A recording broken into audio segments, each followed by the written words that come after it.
Let me take care of it!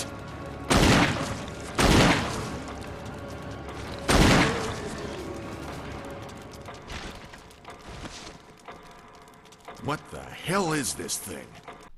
Okay, let's get this out of the way right at the beginning. Remakes. I'm honestly in mixed minds, but for the most part, I'm at the point now where we've had too many of them. I'm going to address the first point that I keep hearing. This whole thing, the original's still there. It's not like the new one's taking it away. Okay. But by the same logic, the original's right there. Why do you need the remake? Also, in some cases, they are trying to replace them. Anyway, onto the actual script. As technology has improved, the limitations for video games have been progressively stripped away, enabling ever larger, more detailed and complex digital playgrounds to roam free in the wild, sating our desires for... I can't believe I wrote this. Immersion in a synthetic universe. Yeah, I don't like that word. Ray tracing, polycounts, the whole 9 yards. Home consoles, in particular, have been viewed as benchmarks for how much the possibilities have progressed. Each passing generation promising, well, for the last few, pretty much the same thing. 4K 60 FPS for everything. Whether they'll actually manage it this time, yeah, I doubt it. Because it's an aim. They always say we are aiming for. Because here's the thing. No matter how much more they can do, someone always comes along and finds a way to push the envelope. Like, straight up yeet that motherfucker right off the table, down the stairs, into the kitchen, and smashing out the window. All in one fluid, effortless.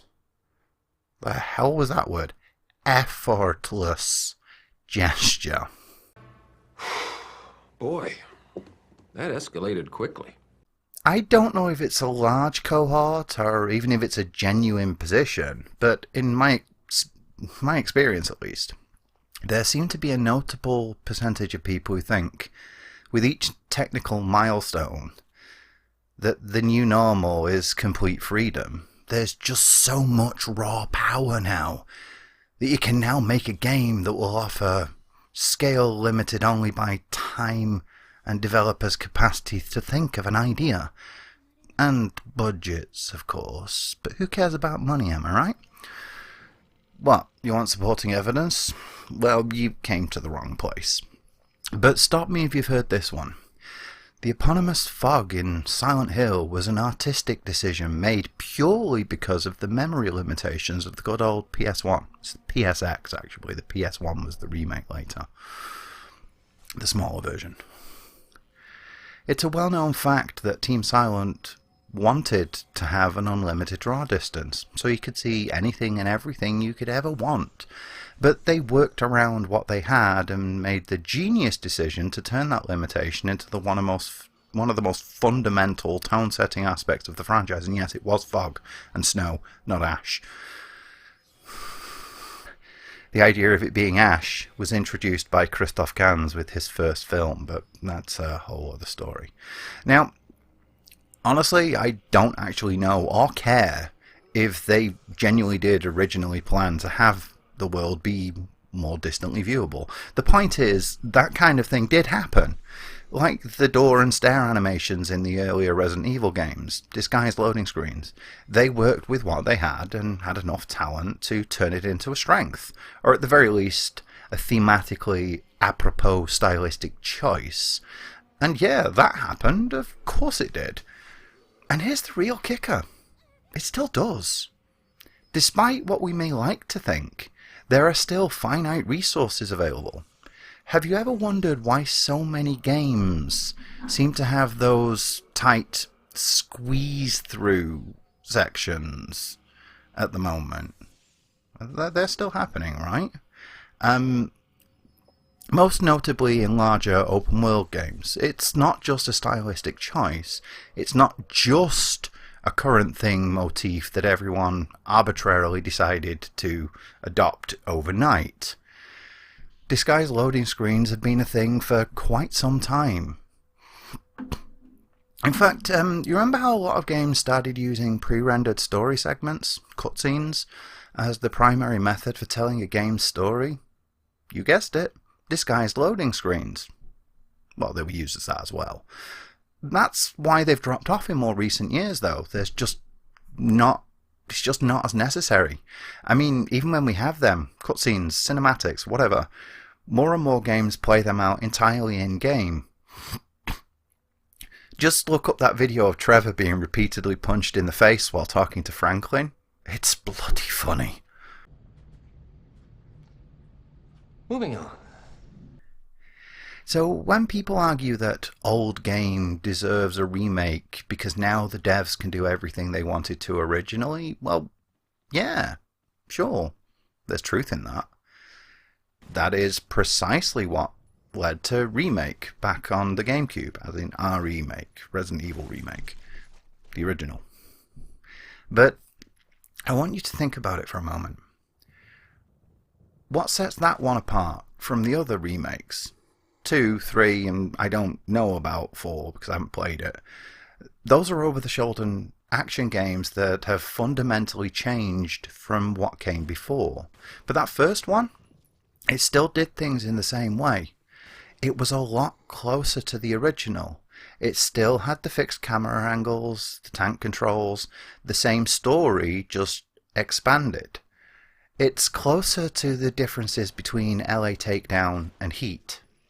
Longer, with different actors and tweaks to the dialogue, but still, effectively, the same thing. Just an expanded version of it. But wait, stop me, again, if you've heard this one. Video games are different from films.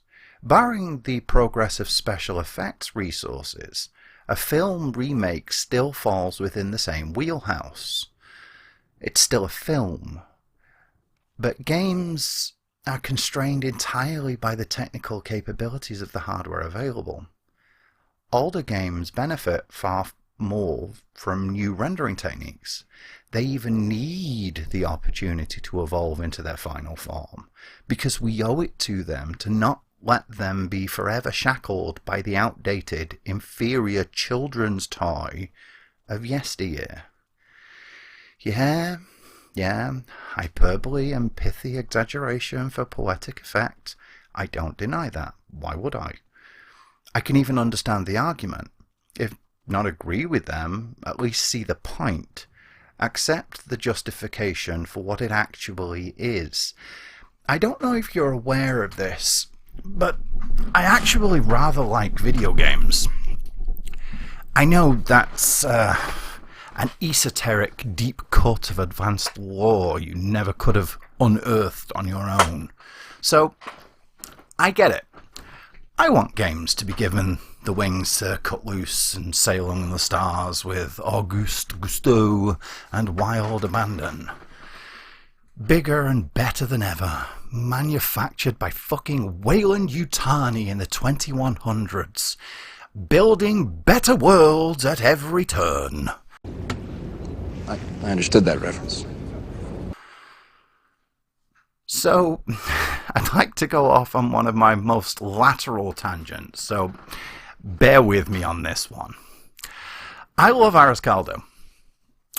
It is now, absolutely, categorically, 100% my favourite meal, like, ever. Chinese is my favourite cuisine overall, but Arroz Caldo is mwah. For several years, my wife would make it for me roughly once a month. But it's a fairly involved meal, takes at least an hour, even if you're skimping on preparation. And I do, like, all of the cooking these days, so I learned how to make it for myself, trying a few different approaches and tweaks from one attempt to the next, and then some experimentation more recently, now that I'm familiar with the process. It's a type of rice porridge with chicken, for those who don't know. like congee or risotto, depending on what you're more familiar with. If you still don't know what I'm talking about, then just bear with me. Okay, so imagine, like me, you want to experiment with the recipe. Let's say, like me, you swap out cooking / sunflower / whatever oil for fish sauce to fry the rice, garlic and onion. That's a fairly minor, innocuous change because you use fish sauce in the recipe anyway. It doesn't make a huge difference in the grand scheme of things, it just increases the expected flavour for the end result. So for those who care, use a couple teaspoons of fish sauce. Tablespoons, sorry. I usually use a regular spoon, that you'd eat your breakfast cereal with, and I put about 4 of them. You can't really go wrong. It is delish. But let's say you then swap out the meat, you swap the chicken for lamb instead, which I've also tried. It's really nice. Can never really go wrong with lamb. But to really call it arroz caldo at that point, it's still close enough in principle that only the Puritans are going to raise an eyebrow. But then, let's say you also add sweet or bell peppers. The same thing. A nice addition, but definitely something that's straying far enough away from it. It's now become its own thing. The principle remains comparable, but it's a distinct creature all of its own. Then we swap out the powdered ginger for cumin and cinnamon, or whatever you fancy, and suddenly it's more of a rice pudding. A weird sweet and sour thing. That sounds like it could be really nice actually, so I might even try it. But let's take this to take it to its end goal, its final form. You swap the rice with lentils, which you add at the end instead of frying near the beginning. The garlic and onion is now parsley and coriander. You boil it in water right from the beginning, so no frying at all. And the fish sauce, because let's go whole hog on this motherfucker, is suddenly mirin. I don't know what the fuck that would be. But despite being loosely inspired by arroz caldo, well, it just wouldn't be that anymore. It would be a new thing, sharing nothing more than the most superficial similarities. So when we take a famously real-time but still turn-based science fantasy RPG, make the world 1 billion times larger, split it into 3 games, make it a real-time character action game, do you see what I'm getting at? Whether it's a good or bad thing, whether you like the changes or not, or just take it for what it now is on its own merits, well, it's not the same game. At that point, can we agree? It stops being a remake and is, at best, a complete reinvention, a new interpretation of the same starting point. Maybe like having Greek gods actually be modern-day high school kids.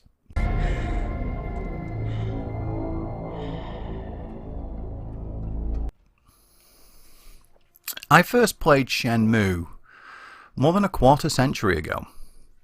If you want to pull Starship Troopers, you can check the video I made about it to get some idea of just how much I love that series. Something I plan to return to, actually, in video format, I mean, because I never felt like I fully expressed what I was trying to say the first time around. It just deserves more. There's a reason it keeps being applauded as one of the most influential, one of the most important video games ever made. Influencing people who even have no idea that it's fundamentally changed the way they think about games. I mean, just for the most surface level, we call QTEs that precisely because of Shenmue. That's where the name comes from. That's where the term originated. That's where we got QuickTime events. I put as much as I possibly could into the Kickstarter for the 3rd game, refreshing and returning to the website multiple times during those first few hours, maybe even a full day.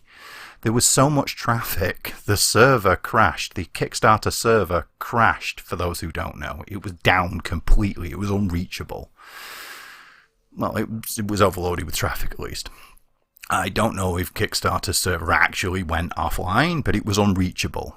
You get my point, right? I was one of the people who dropped everything to offer my financial support the moment I saw the announcement. I loved the games that much. I just wanted more. When I bought the PC re-releases of Shenmue and Shenmue 2, I immediately started playing them all the way through and got all the achievements because I just did. I spent like 3 days on it. That kerfuffle around the PC release shifting to an Epic Games exclusive, Kickstarter, Shenmue 3 that is, more on that another time, left a sour taste in my mouth though. So I held off playing it for a while. And during that time I saw a lot of discourse around how old-fashioned it felt. It's happening again at the moment as it happens. How, despite 20 years of evolution in video game standards, it was like the needle had only twitched. Barely any change, no real progression of the systems and design philosophies, just a few tweaks that felt like next to nothing, no real substance. Even the new features felt immediately dated. So, I cannot stress this enough. When my wife took our kid to see her parents in the Philippines, which is where Ascaldo's from by the way, and I finally played it, Shenmue 3, it was one of the best gaming experiences of my almost half a century of playing video games. It was almost everything I could have asked for. Exploring Shu's house made me feel something that can only be described as true wistfulness. It was like I was right there in my bedroom, late at night, with nothing in my kitchen cupboards, enduring through one of the darkest times in my life, on the very brink of abject poverty, but so absorbed in what I might find in the Hazuki Dojo's basement that right then, at that moment, I just didn't care. I was so caught up in the moment, in something unlike any other game I was aware of, that I could put it all aside and just take in the moment.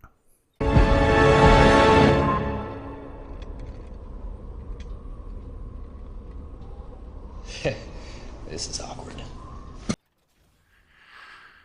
Okay, so at this point, I really do know what you're thinking. What in the blue snozgitch does any of this game have to do with video game remakes? Well, everything from my point of view. Absolutely everything. So, just bear with me for one more moment. Because you know how there are some people lamenting that Baldur's Gate 3 doesn't have like an action-adventure gameplay option? Because they really want to play it but don't like the tactical RPG approach? Because there are people like that? Well, back to Shenmue. Because you see, I'm not a fan of Shenmue the experience. I mean, I am, but it'll make sense in a moment. See, I don't love Shenmue the cultural touchstone. I love Shenmue the game. As it is. As it was. The way it plays. The world. The story. The systems that bring it all together. Going to an empty parking lot and spending an hour, an entire in-game day, practicing a single move to level it up. Challenging myself to play one of the arcade games long enough that it's time for the next day to start before I finish, which I actually managed once. As I recall, Ryo just goes to bed as usual, then wakes up as though he'd still slept through the night. You know, literally just it's the same time. And yeah, having to kill time until a specific time of day before the next story development kicks off is a bit of a ball ache. But they fixed that with the wait option in part 2. Everything else, that's what I want. That, more than anything else, the exploration and goofy voice acting, that is Shenmue. My only complaint of the third game was how it made the combat a bit different, simpler. I actually like the original system. It was built more like a traditional beat 'em up, like Street Fighter, for example. It was based on Virtua Fighter. It was originally going to be Virtua Fighter, but then spun off into its own thing. So, when I hear the assertion that a remake will take an old, clunky game and make it perfect, no. Just no. What you are really saying is that the old game isn't for you. It doesn't play in a way that suits your personal sensibilities, and that's fine, actually. It is, absolutely, sincerely, 100% acceptable for you to want something else. I have no problem with that. It's a subject I'll probably come back to at another time, actually. If you don't like tank controls and want over-the-shoulder third-person action gameplay, then that's what you want. If that's what you like, great, more power to you. Pork on. I like games like that too. I play a lot of games like that. I get it. I'm not here to tell you you're wrong. You do you, bro. You do you. Oh. So Mix-a-Lot, follow me through a, hopefully, short thought experiment. Let's say you really want to read the Dune hexology. Hexology? Is it hexology or hexology? I'm going to go with hexology. Whatever. You desperately want to be a part of the literary zeitgeist. Be a part of the discourse around the minutiae of the metaphor and themes of the series. But you don't like sci-fi or political intrigue. The idea of giant worms that shit drugs which allow people to travel across space in an instant just doesn't do it for you. So instead, you want a completely different version of the books. Specifically, the books. Not the films. It's not like you want to watch a film or a TV series or read a comic. You specifically want the books. The books to be different. Something that actually focuses on light humour and some carefree teenage romps in the garden. You want that. Or, in other words, something that isn't fucking Dune. I think we can all agree that that would be a very weird position to take. Are there any remakes of novels? I'm not aware of any. I'm sure some must have happened, but I'm not aware of any. I know that people have redone the same idea in a different way. Silence of the Lambs was basically Red Dragon redone, but a lot of it changed as well. Anyway, I want this thing, but I want it to be completely different so it isn't this thing anymore. I actually want it to be this other thing that's related, but its own thing. Again, hyperbole, exaggeration, taking it to the extreme, well, not really, to get my point across, because a third-person action brawler version of Baldur's Gate 3 would still have the same events and characters doing the same things, I assume. It would only be the way we interact, the way we experience the story, more akin to watching Denis Villeneuve's films rather than reading the books. Sir fucking Mix-a-Lot, games are a different medium than films and books. They're more interactive, more intimate, like I've said before. The way we talk about our time is different because Lara didn't make that tricky triple jump to reach that time-sensitive secret. I did. I did it. So, can we all agree that changing the way a game plays will also change, the game? I think so. I hope so. I assert the place where we diverge is more about the significance of those changes. Would a TRPG be better if it was actually a card builder? Or a roguelike? Depends entirely on the person. If that's the style of gameplay you prefer, then yeah, probably. And you know what? Here's my actually really milquetoast hot take. I already said it, but it is absolutely A-OK to ask for a game to be changed to cater to your specific tastes. It really is okay to want something different. It really is acceptable to want something you actually like rather than something you don't. Shockingly enough. So poke on, express your preferences, argue for them, heated assertions even. The only thing I would caution is, as ever, stay civil. Accept that not everyone agrees with you, and their opinion isn't wrong, not when it comes to matters of taste. Just because someone does or does not like the same thing as you do, it's not a personal attack. It does not, in any way, diminish us, you, them, me, the guy on the bus who was being a dick to my kid. Or in other words... Remember what I told you. Don't be a cunt.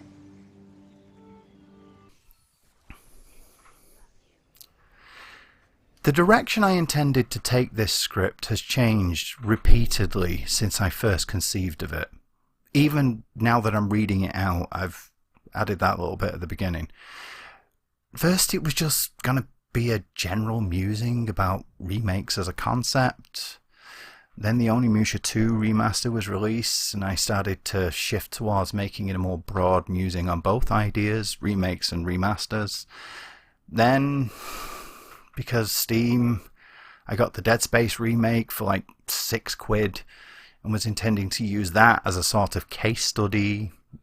General Life and some other script ideas, see January of this year, derailed everything, which allowed for even more remakes, Front Mission 3, deciding to make themselves known, and finally the conversation crept back up in other places, with some of it that I saw being, well, why bring all of this up though? And why now? Well, it's because I wanted to. At least briefly. I wanted to impress upon you that it isn't as simple of a subject as some would have you believe. It's easy to come down on the black and white. It always is. Binary domain of remakes being simply good or bad. But it is never that straightforward. Ever. It never is one or the other, unless you're talking about a coin toss. But even then, suppose you flip a coin enough times. Suppose one time it lands on its edge.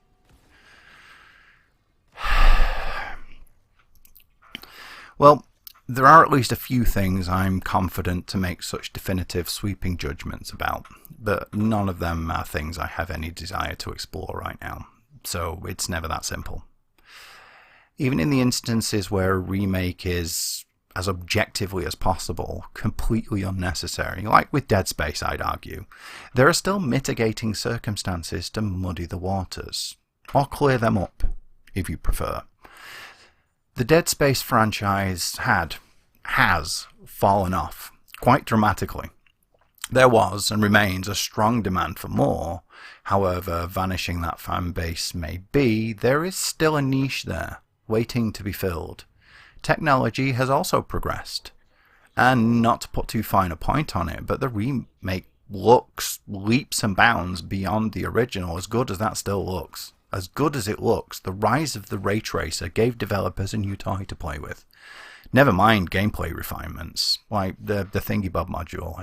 I forget what it's called, and I can't be asked to look at what am I talking about? The one that throws shit? The Kinesis module. I couldn't even remember from what I wrote what the fuck I was talking about. It's the Kinesis module, or the one you use to pick things up and you throw stuff. It wasn't until the second game that you could rip necromorph talons off and use them as projectiles to pin enemies to the wall and such. You could throw things and did a little bit of damage, but it didn't really become a gameplay feature until Dead Space 2. It's a quality of life feature that was nice to see added in the first game. Not to mention Isaac being able to talk now. I never understood this whole silent protagonist thing personally. I mean, I get it on an intellectual level. It's just like, why can't they talk? Anyway, but the largest point remains the franchise is languishing. And it can be a huge uphill slog to draw new people in when you're that far into a story. 3 games. So a couple of spin-offs. How many were there? There were at least the 3 main ones. There was Ignition. That was that one, the light gun game. What was that called? I can't remember. There was that one as well. So at least 5 anyway. Unless it's something with a huge amount of pop culture relevance, like Star Wars, for example. Even if you make it clear that new thing is built to be approachable for newcomers, yeah, maybe it's a better idea to reboot it at that point. Give everyone an easy jumping off point, or jumping on point, or in, or whatever you want to call it. And let's not forget, later games had also drifted away from what made people like myself so interested in the first place. Bit too much of an action focus, less of the horror, less of the mood and texture, you know? The granularity. People like that word, granular. So yeah, I guess I did the Dead Space bit after all, just in brief. Whoa. So, about The Last of Us. I've talked about it enough already. Too much. But it just keeps coming back around like a bad smell after you farted and you move to the other side of the room and it fucking follows you, so you go back to where you were and oh look, it's there again. Anyway, did you want a remake?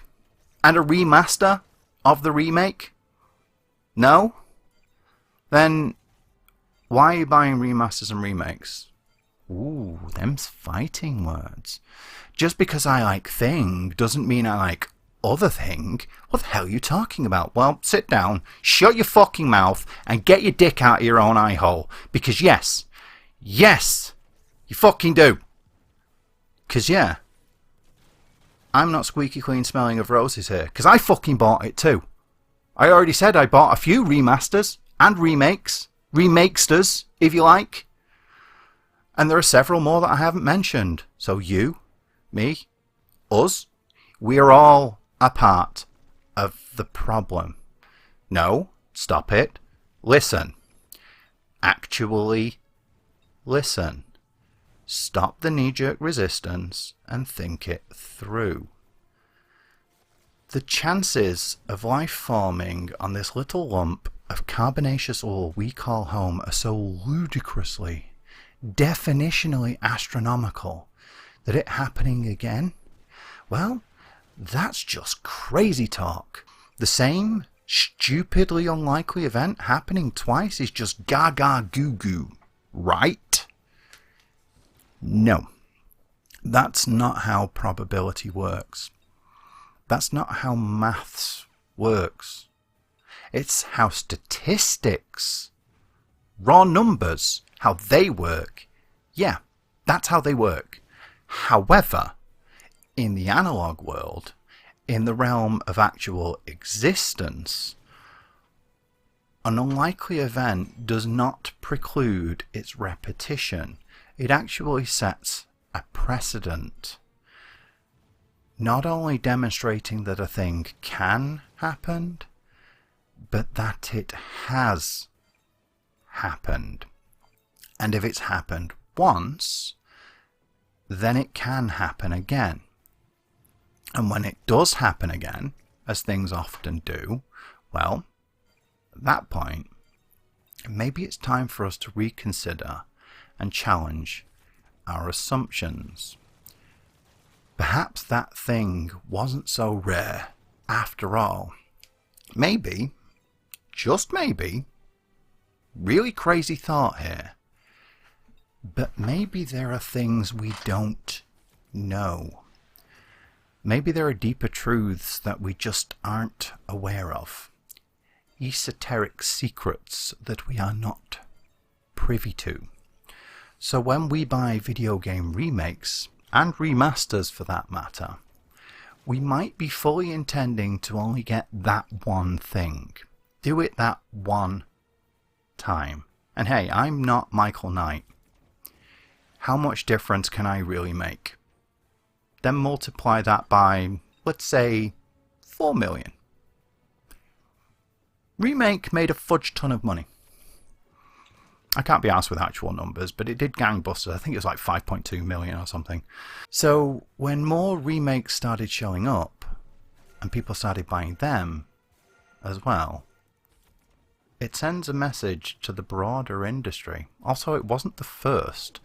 The first one I'm actually aware of, earliest one I'm aware of, was either Final Fantasy Mystic Quest or Shining Force CD.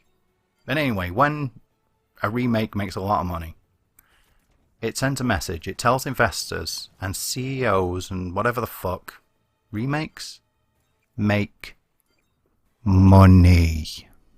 Shit! Fuck! Shit! Fuck! Look, I'm not saying you can't buy, well, anything you want, really. It's your money. You do whatever your fragile little black heart desires. Sans causing demonstrable harm, of course. Really, pork on. I've said this multiple times. Sincerely, like, really, if you want to buy, do what you do. You do whatever you want. Just, well, because I know how people can be. Let's do this. I have bought multiple remakes just in the last few months. In every instance, it was a remake of a game that had not previously seen a PC release. So I wanted to get the PC version, because that's my platform of choice. Most of them I already still have physically as well, on their original systems. That's my justification for why it's only wrong when they do it. It's okay for me, because I'm doing it for the right reasons and buying the right kinds of games. Don't talk fucking soft. I'm buying games I want because I want them, and knowing full well that nobody gives a single solitary monkey bollock why. Not the people making the business decisions. All they see is number go up. And when it's not their number, they start getting antsy. They want a piece of the pie. So we get The Last of Us Part 1 Remake 2, The Return of the King. And I caused that. We caused that. Again, stop. Listen to what I'm actually saying. What I actually fucking mean. We caused that, whether we wanted it or not. Just remember what a very wise young man once said. I've harped on, and will continue to do so, about intellectual integrity, because it's a really big deal to me, and because it's one of those things I draw a clear, uncompromising line about. There is no middle ground. Intellectual integrity is good. A lack is bad. Really fucking bad. This is one of those few things where I draw black and white. So whether we want that other game or not, your actions have consequences!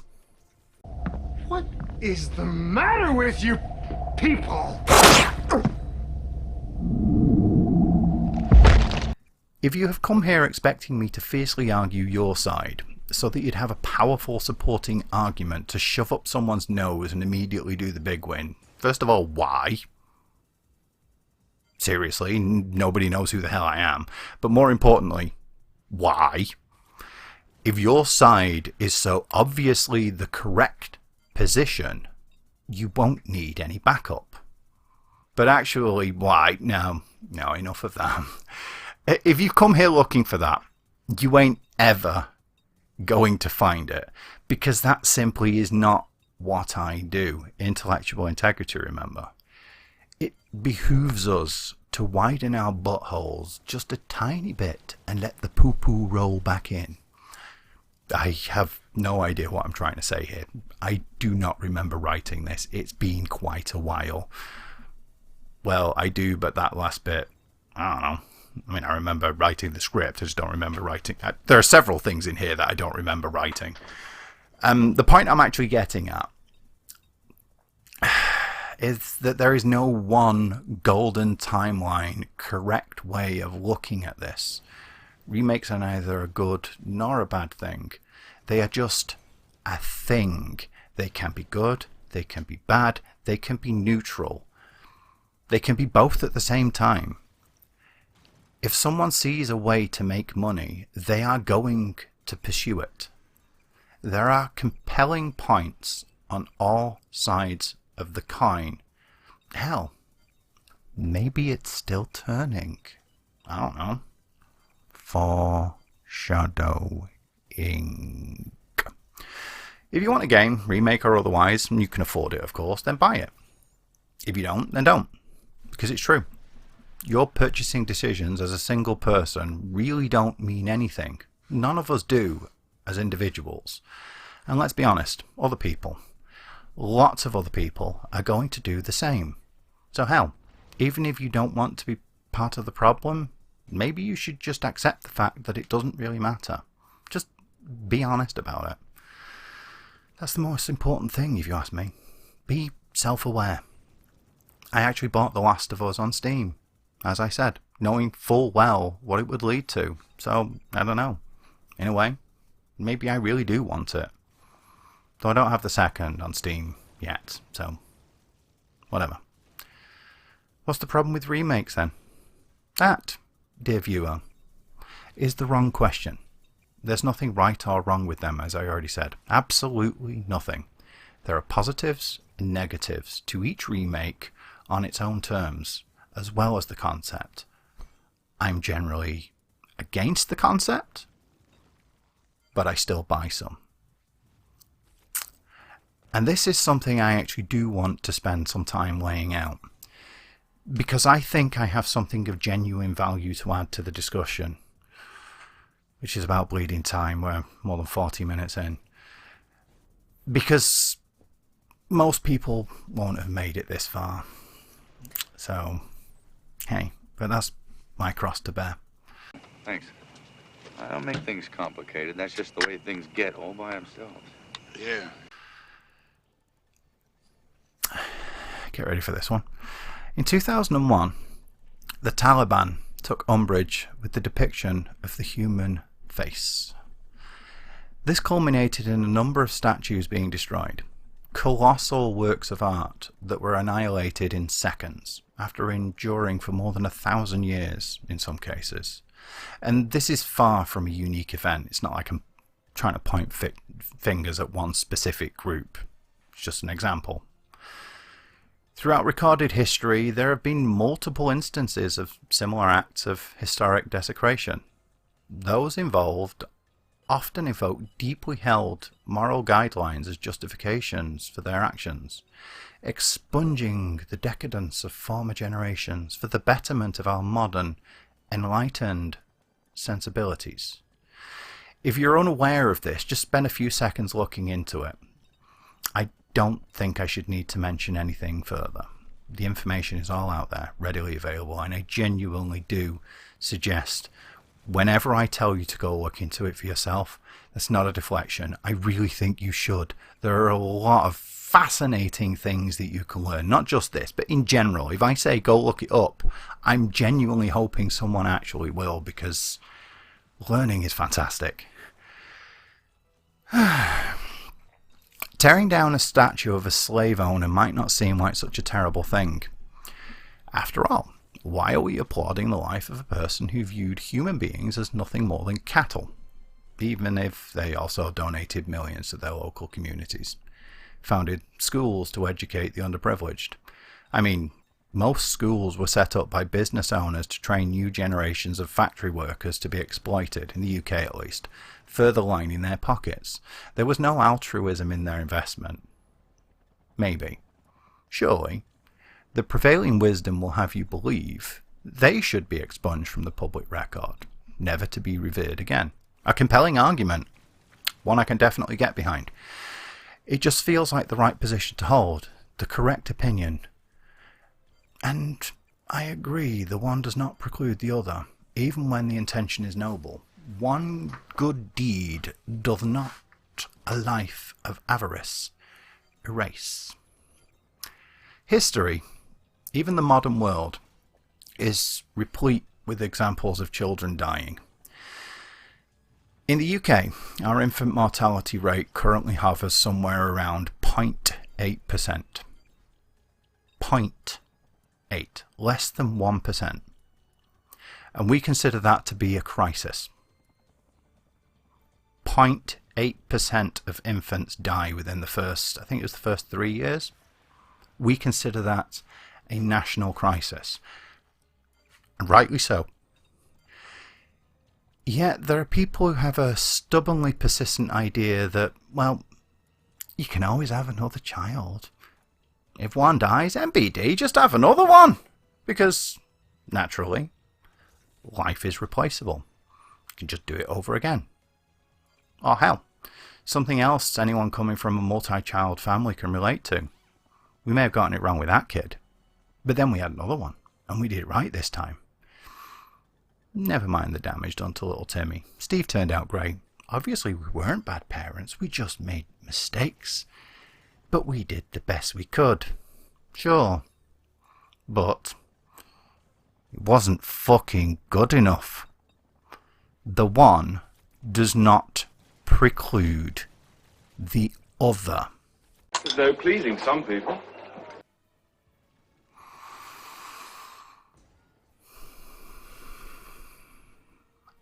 Video games are art. Yes. All of them. Be they good, bad, corporate, Swiss cheese or otherwise. They all still fall within the wheelhouse of art. It is an artistic medium. The medium is an art form. Is this game a work of art? Insert whichever title you want, because the answer doesn't matter. Whether it is good art, whether it is the gaming industry's Vitruvian man, is irrelevant. It is still a piece of art. Just because it may not be a work of art, just because it may not be perfect, it may not have great artistic merit, it is still a piece of art and should be recognized, respected as such. If there are sincere desires to improve upon the original form, to do it over but get it right this time, then that's fine, I guess. I can get behind that.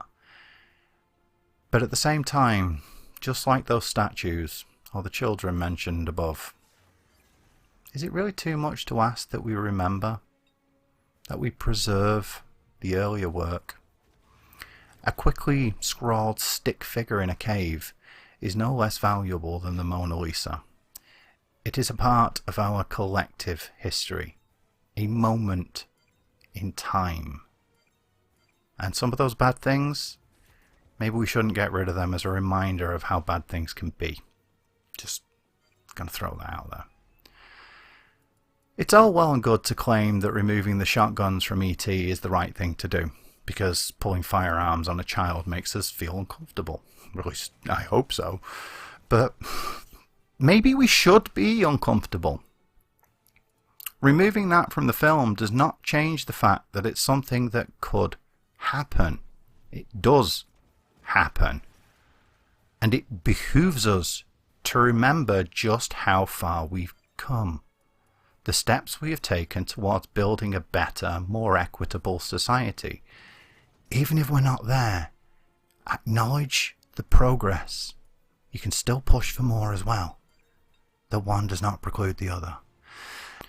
Now, I'm not claiming that when Resident Evil was released, way back in the distant, murky past of 1996, that it was some cultural touchstone of advancement in morality. It's a video game. Though video games have the potential to do that. Just another thing you should look into is people using Telltale's The Walking Dead to teach ethics in school. Fascinating stuff. Anyway, Resident Evil, it was a cheesy pastiche of 50s B movies. Also hampered by being written by people who didn't speak English. At least not very well. We weren't really supposed to take it seriously, I don't think. It's just a silly little bit of fun. As well as being kind of scary for some people. But those memories I have of losing myself in the secrets of the Hazuki Dojo, that's Shenmue, not Resident Evil, bear with me, whilst experiencing persistent malnutrition and the ever-present threat of homelessness, they matter to me. The experience of first avoiding becoming a Jill sandwich are no less significant. Just because it doesn't matter to me, or to you, or does matter to you, and does matter to me, whatever, doesn't change the fact that it was a formative moment for someone, a canon event, and it doesn't change the fact that it's still a piece of art. If you have different tastes and can't really get yourself into the headspace to appreciate a video game because it's too old, or the gameplay doesn't fit your preference, or you don't like the voice acting, or whatever, that's fine. Really, it is. I've said this multiple times. By all means, lobby for something different, something you want. Express yourself to your heart's content. Tell people why you like it, tell people why you don't like it, tell people why they shouldn't like it. If you really feel so compelled to do so, you may actually have valid justification to do it. Really, that's entirely up to you. Argue for the things you want. The same thing in a new way. If that's what you want, just please understand. You may be the protagonist of your story, but you are not the main character. You are not the protagonist of the story. Other people are allowed to disagree with you. And your preference should not come at the expense of what came before, which is something that many people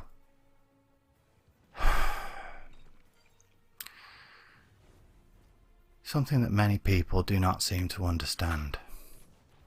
Again, Jesus Christ walks into a hotel. When the remake comes out, that doesn't mean that the original just goes away. Right?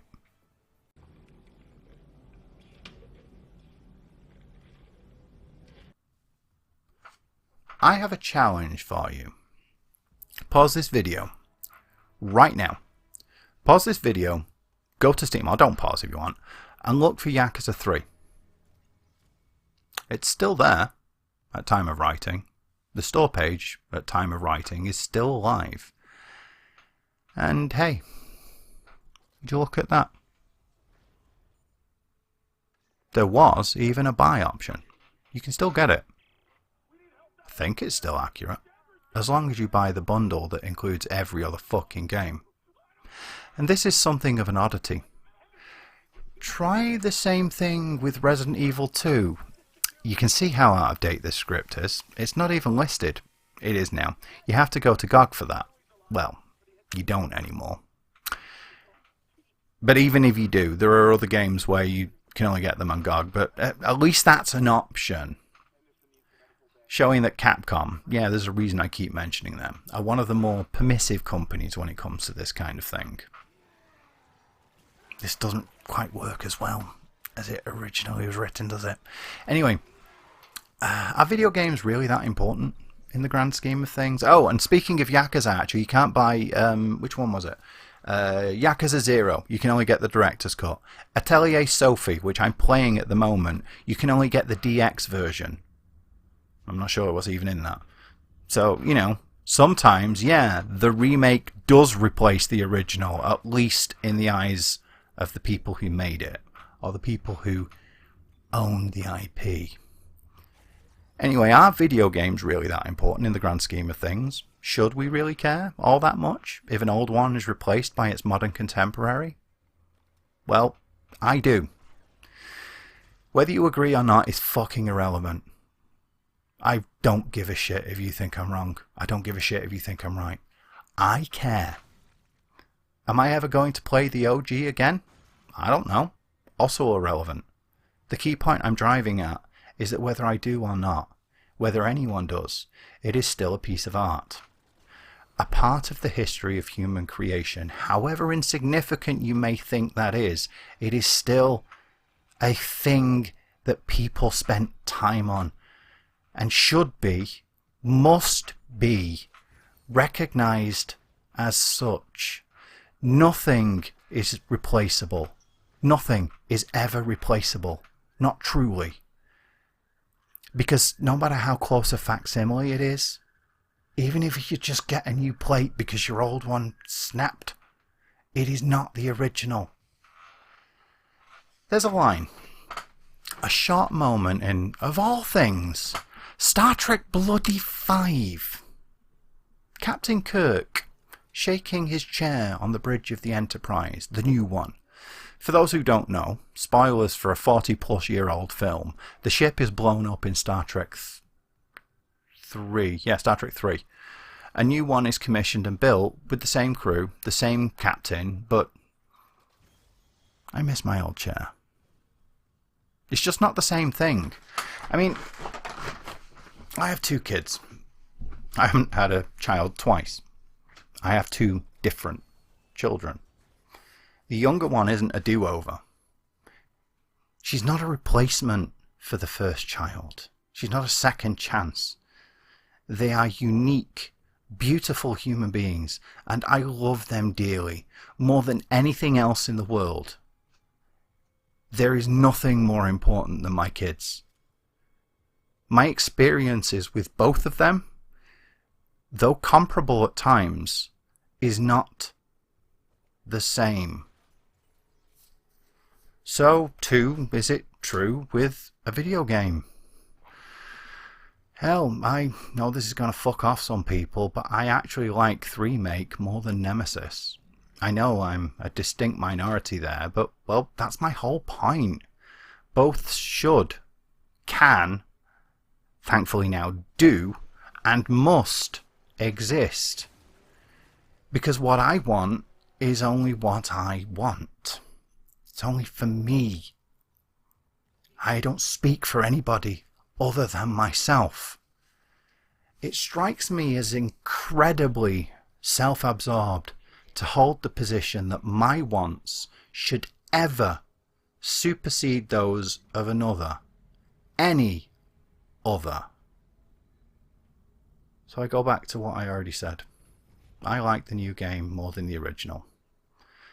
So that means I am not a fan of the original. I mean, I do like it, less so now because I replayed it recently when it did come to Steam. But I like Remake more. And that's fine. But I will never argue that anyone must agree with me. The first of these videos I did was actually about Resident Evil 3 Remake and why I think it's better than people give it credit for. I argued that maybe you should like it more, that perhaps you should give it another chance. I'm not telling you have to. I'm not telling you I'm right. I laid out what I liked about it. If you still disagree, perfectly fine. I am not so conceited as to suggest that you should be denied an experience I choose not to return to. So, sure, petition for those remakes. And keep issuing that refrain that it doesn't delete what came before, even when it objectively tries to. But get your head out of your arse, pull it all the way back round, because we know that you shoved it so far up there you came back out and went in for another dip, and see what's actually happening. Because yes, a lot of the time it actually does, or at least tries to. And that, dear viewer, is a tragedy. It's just not cricket. Genuinely, when a new game, a remake comes along and tries to erase the old one, it's art. Shouldn't happen. I just know that's just not right. Both can still exist. And here's the thing. When a remake comes out, people often do go back and buy the original or want to. So you'd make more fucking money out of it. So if there are any like CEOs of major companies out there listening to me, greenlighting a remake, put the old one out as well, because people want to fucking buy it. It might not be a huge number, but they'll still buy it and you'll make more money.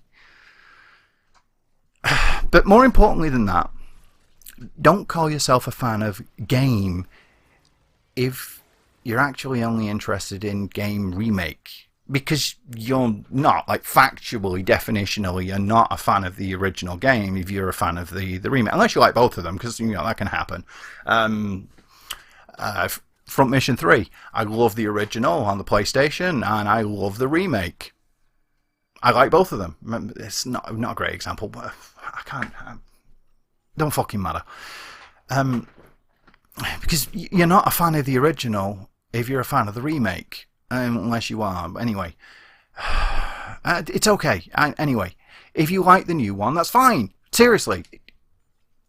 Just, for fuck's sake, be honest about it. Intellectual integrity. And let's not forget, if the original really is a steaming pile of absolute fucking horseshit, it still has value. This is something I'm more familiar with in writing circles. There are people who have the idea that by spending time with reading the best books ever written, you know, the true classics, by spending your time researching and consuming the heights of literature, you will arm yourself with all of the tools necessary to wade in and create your own instant masterpiece classic. But that is just flat fucking wrong. Just look at how many films came out in the late 90s that aped the aesthetics of The Matrix. There is a reason we say they have the same look, the same feel. The reason we call them clones. Because they don't have the same quality. They don't have the same standard. Because it is not enough to look at when something worked. By doing that, you deny yourself the full opportunity to see why it worked. It's not impossible to get it right the first time just by reading the best, or even never reading anything. But it's a hell of a lot more difficult to really get it, to fully absorb the realities of quality. You should spend time with the failures. To really appreciate the greatness, you have to understand garbage. Give them just as much cognitive relevance. Analyze them with the same fervor, the same love, the same care.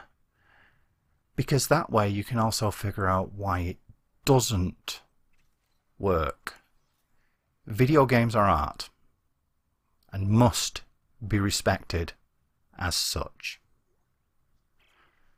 And that's all she wrote. So all that remains to say, I have a Patreon. Feel free to completely ignore it. But it's there if you want to throw me a bone. Seriously, I really don't give a shit. I'm going to keep doing this either way. And I have a lot of scripts coming. Fuck knows when. So I'm not even going to guess at what or when will be coming next. I'm just going to say, until then, whatever and whenever. Until next time. Thank you for watching.